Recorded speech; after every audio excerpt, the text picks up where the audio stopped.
जीव किसे कहते हैं? किसको कहते हैं?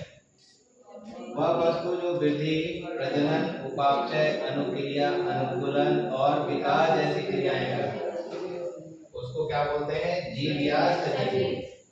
अच्छा, वृद्धि के बारे में हम बता रहे हैं कि वृद्धि क्या है।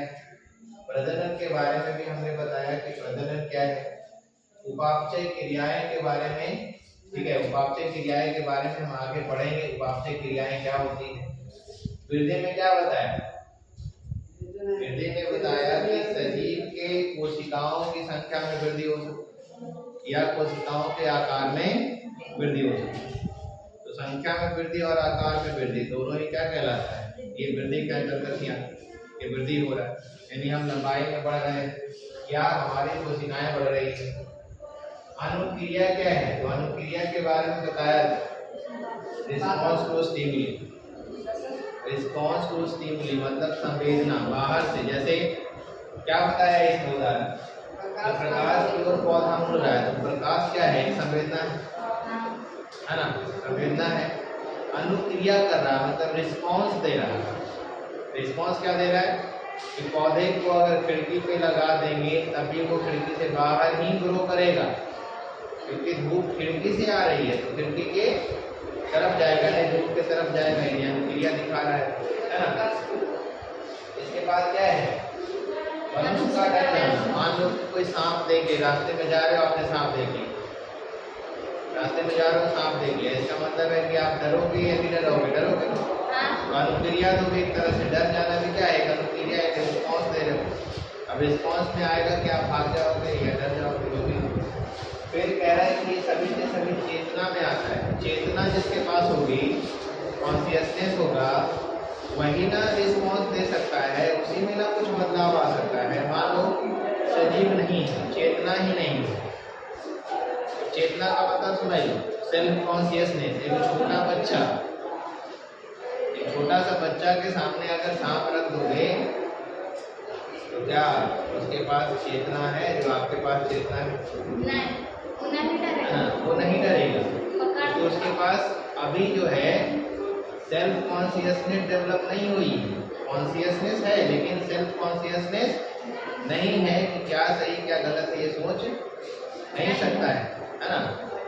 बस बता रही, कॉन्शियसनेस एक लिविंग प्रक्रिया है, लेकिन सेल्फ कॉन्शियसनेस किसमें पाया जाता है? मनुष्य में पाया जाता है। ठीक है, तो ये चेतना है, चेतना के कारण ही क्या हो रहा है?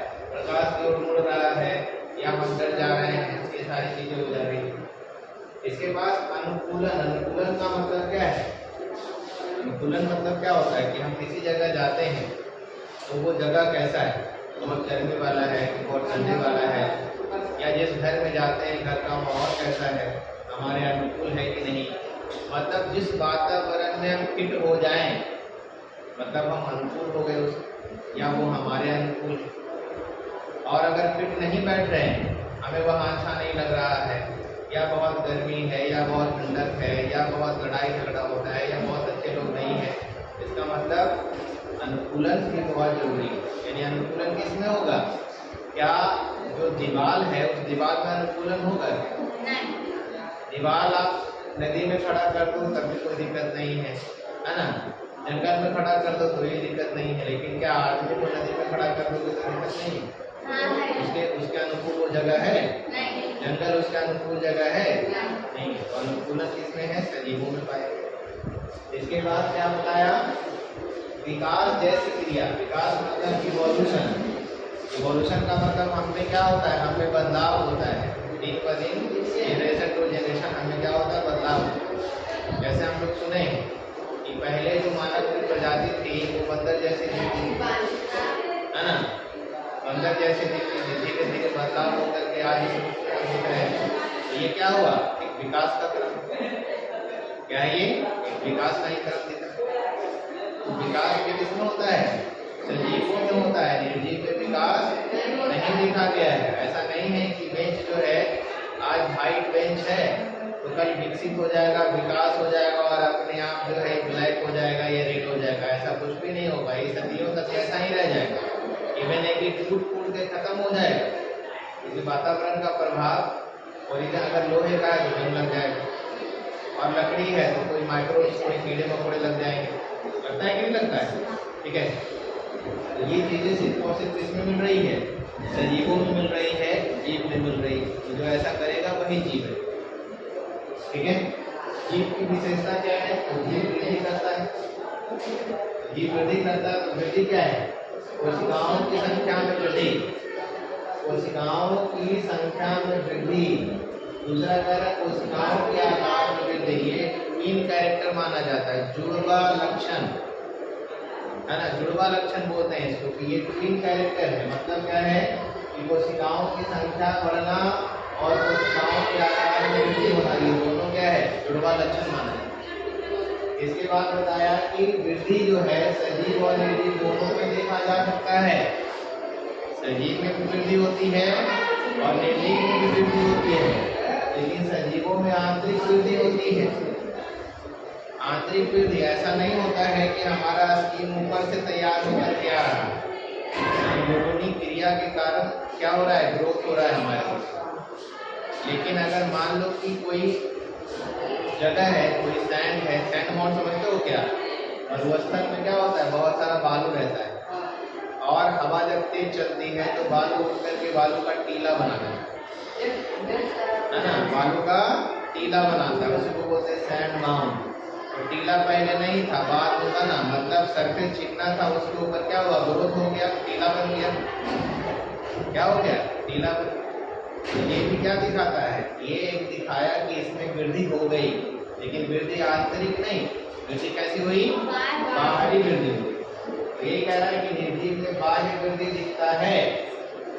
बाह्य वृद्धि देखा जा सकता है या पाया जाता है? वृद्धि का मुख्य कारण उपापचय क्रिया का होना है, यानी उपचय क्रिया, मेटाबॉलिज्म जिसको उपापचय क्रिया बोलते हैं। उसमें दो काम है, अपचय उपचय। अपचय मतलब मेटाबॉलिज्म, टूटने का काम। हमारे शरीर में बहुत सारी चीजें बन रही है जो बॉडी के निर्माण के लिए जरूरी है, और बहुत सारा चीज ऐसा है जो बॉडी में जरूरी नहीं है, उसको तोड़ करके बाहर निकालना। ठीक है, तो अपचय और उपचय क्रिया होती है। तो उपचय क्रिया होने पर, एनाबॉलिक रिएक्शन होने पर क्या होगा? बॉडी में नए तत्वों का निर्माण होगा, नए तत्व बॉडी के ग्रोथ में क्या होंगे? इन्वॉल्व हो जाएंगे, जुड़ जाएंगे, है ना। ठीक है, तो कोई पूछेगा कि वृद्धि का कारण क्या है, तो वृद्धि का कारण क्या है? उपचय क्रिया का ज्यादा होना। ठीक है, उपचय क्रिया में नए तत्वों का निर्माण शरीर के अंदर होता है, जिससे शरीर की वृद्धि होती है। उपचय क्रिया में ही नए तत्वों का निर्माण शरीर के अंदर हो रहा है, जैसे क्या हो रही? वृद्धि हो रही है। वृद्धि को सजीव की अच्छी विशेषता नहीं मानी गई है। अच्छी विशेषता क्यों नहीं मानी गई है? क्योंकि अगर वृद्धि सिर्फ और सिर्फ सजीवों में ही देखी जाती, किसी भी तरह के निर्जीव में नहीं मिलता, किसी भी तरह से नहीं मिलता, तब इसको मानते कि सजीव की ही लक्षणिक प्रवृत्ति है, मतलब सजीव में ही से पाया जाता। लेकिन निर्जीव में भी पाया गया, इसलिए इसको क्या मानेंगे?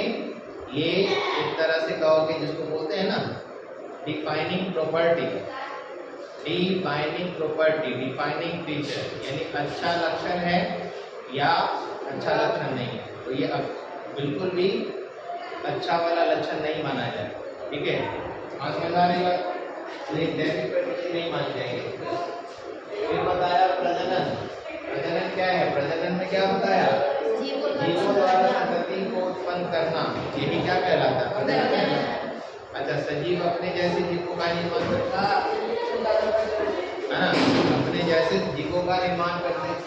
प्रजनन केवल सजीवों में होता है, केवल सजीव में होता है, मतलब कोई भी निर्जीव प्रजनन नहीं करता।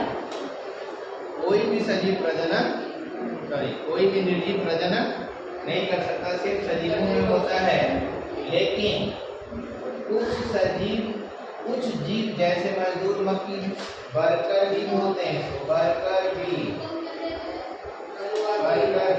है ना, मजदूर मधुमक्खी है, खच्चर है यानी म्यूल है। ठीक है, म्यूल है, और नपुंसक पति पत्नी, sterile human couple, sterile human couple, इन सब में नहीं होता है प्रजनन, यानी ये नए बच्चे उत्पन्न नहीं कर सकते। अभी क्या बताया था कि सजीव में ही पाया जाता है, लेकिन सारे सजीव प्रजनन नहीं करते, मतलब प्रजनन भी एक अच्छा सजीव का लक्षण नहीं माना जाएगा, क्योंकि सब में होता, कोई भी नहीं छूटता, तब इसको मानते हैं डिफाइनिंग फीचर। अच्छा लक्षण तभी मानते जब ये कि सभी सजीव होता, कोई नहीं छूटता। एक चीज तो खास चीज है कि सारे सजीवों में ही हो रहा है, लेकिन सारे सजीव भी प्रजनन नहीं कर रहे। सवाल पूछता है समझने की, ठीक है। और प्रजनन के दो प्रकार है, अलैंगिक जनन और लैंगिक जनन। अलैंगिक जनन में एक ही जीव संतति उत्पन्न करता है, एक ही जीव क्या करेगा, संतति उत्पन्न कर देगा। और लैंगिक जनन में दो जीव नर एवं मादा मिलकर संतति का निर्माण करते हैं, या संतति उत्पन्न करते हैं। क्लियर है, बात समझ आ रही है।